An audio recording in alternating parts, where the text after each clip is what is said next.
राधे राधे, जय श्री कृष्ण। आशा करती हूँ आप सब स्वस्थ होंगे और अच्छे से होंगे। तो अब हम वैशाख मास का अगला अध्याय लेकर के आए हैं। यम ने कहा, हे शंभु, हे पितामह, मेरे वचन को सुनो। मैं लोपित हुआ हूँ, अपने पद के खंडन को मैं मरण से भी अधिक मानता हूँ।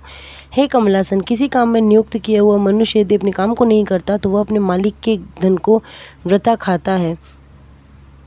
वह काट के कीड़ा अर्थात दीमक होता है। वह बुद्धिमान लोम से राजा का धन खाता है। वह नौकर 3 कल्प तक नरक में जाता है। हे ब्रह्मा, जो लोभ त्याग करके स्वामी की सेवा नहीं करता वह घोर नरक भोगकर कोआ होता है। अपने कार्य में लीन होकर जो स्वामी के कार्य नष्ट करता है वह पापात्मा 3 कल्प तक घर में चूहा होता है। जो नियोगी कार्य करने में समर्थ होकर भी प्रतिदिन अपने घर रहता है वह मनुष्य बिलैया होता है।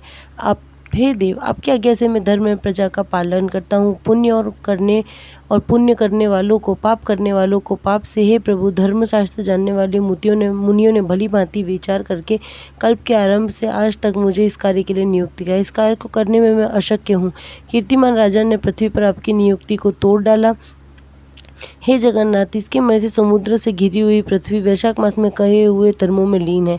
संसार में कोई ऐसे नहीं है जो सब धर्मों को छोड़कर, पिता का पूजन छोड़कर, अग्नि की पूजा तथा तीर्थ यात्रा इत्यादि शुभ क्रियाओं को छोड़कर, दोनों योगों को छोड़कर, प्राणायाम त्याग कर, स्वाध्याय होम को त्याग कर, अनेक पापों करते हुए भी वैशाख मास के धर्मों को करके विष्णु लोक को न जाते हैं।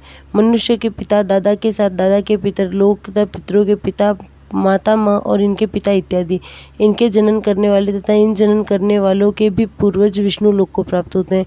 हे देव, यदि यही दुख मेरे मस्तक को पीड़ा देता है, मेरे लेख को धोकर भार्या के पितर लोग तथा हे प्रभु, पितरों के बीच से आए हुए वे घात्री की कोख से उत्पन्न हुए भी विष्णु लोक को प्राप्त होते हैं। जो कोई कर्म कोई पुरुष करता है वही उसका भोगता है, परंतु कुल में बिरला ही मनुष्य ऐसा उत्पन्न होता है जो सबके किए हुए पापों को हटाकर हे भिक्षु दोनों पक्ष की 26 पीढ़ियों को तारता है तथा हे तात भार्या के तथा सबकी कोख से उत्पन्न हुए सभी को तारता है। हे जगन्नाथ, वे सब भी विष्णु के परम पद को प्राप्त करते हैं। हे देव, इस प्रकार की नियुक्ति में मेरा क्या प्रयोजन है? वैशाख मास के धर्मों को करने वाले मुझको त्याग कर हरि भगवान के पास जाते हैं और 21 कुलों का उद्धार करके पापों से विमुक्त होकर के अति शोभायमान होते हैं। मेरे लोक को छोड़ करके वैकुंठ को जाते हैं। हे तात, ऐसे यज्ञों से मनुष्य लोग दिव्य गति नहीं प्राप्त करते। सब तीर्थों से, दान इत्यादि से, तपों से, व्रतों से अर्थात इन सब धर्मों को करके भी यह गति प्राप्त नहीं होती। मनुष्य लोग प्रयाग में पतन होने से, युद्ध में मरने से, भृगु के पतन व काशी में मरने से उस गति को प्राप्त नहीं होते जो वे वैशाख महीने के धर्मों को करने से प्राप्त करते हैं। प्रातःकाल स्नान करके, देवता की पूजा करके तथा वैशाख मास के महात्म्य को बार बार सुनकर, वैष्णवों के उचित धर्मों को करके मनुष्य सब लोकों का नाथ भगवान विष्णु होता है। हे जगतपति विष्णु के लोक को अप्रमाण अर्थित अति विस्तृत मानता हूँ, जो करोड़ पार आज अल्प लंछन से पूर्ण नहीं होता। हे पितामह, माघव मास के धर्म से सब बराबर हो जाता है। बुरे कर्मों में रहने वाले भले तथा अपवित्र पवित्र हो जाते हैं। वैशाख मास के धर्मों को लोग राजा की आज्ञा से करके स्वर्ग को जाते हैं। यह हमारा बड़ा शत्रु है और आपका भी विशेष करके। हे नाथ, आप इस राजा को संसार से हटा दीजिए। सब धर्मों को नाप त्याग करके एक बार वैशाख महीने में स्नान करके हे हरिवल्लभ, बिना संस्कार के लोग भी वैकुंठ को जाते हैं। केवल विष्णु के चरण का आश्रय करते हुए हम लोगों की उपेक्षा करते हैं। सबको यह राजा वैकुंठ में ले जाएगा, इसमें कोई संदेह नहीं है। यह दंड और पटिया आपके पैरों पर मैं रखे देता हूँ। इस राजा ने बड़े लोकपालत्व को धो डाला। इस पुत्र के उत्पन्न होने से क्या लाभ है जो माता को केवल क्लेश ही देता है।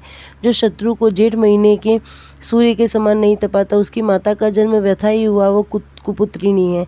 मेघ में बिजली के समान जिसकी कीर्ति नहीं चमकती, वो विद्या अथवा धन से पिता को पाप से उद्धार नहीं करता। जो पुत्र धर्म अर्थ और काम में विमुख रहता है वो माता के कोख से उत्पन्न हुआ रोग के समान है, पृथ्वी पर जन्म लिया हुआ नहीं है।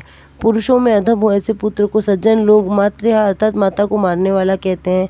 इसकी माता राजा की भार्या है और इसके भले कर्म लोक में प्रसिद्ध है। मेरी लिपि को धो डालने वाला जैसा एक कीर्तिमान उत्पन्न हुआ है वैसा पुत्र जनने वाली बिरली ही जन्मती है, इसमें कोई संदेह नहीं है।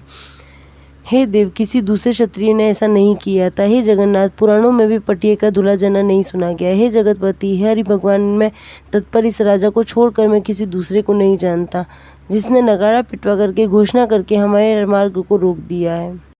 वीडियो अच्छी लगी हो तो चैनल को लाइक शेयर सब्सक्राइब करना ना भूले और कमेंट करके बताएं आपको और कौन से वीडियो देखने हैं। मेरे साथ कहिए राधे राधे।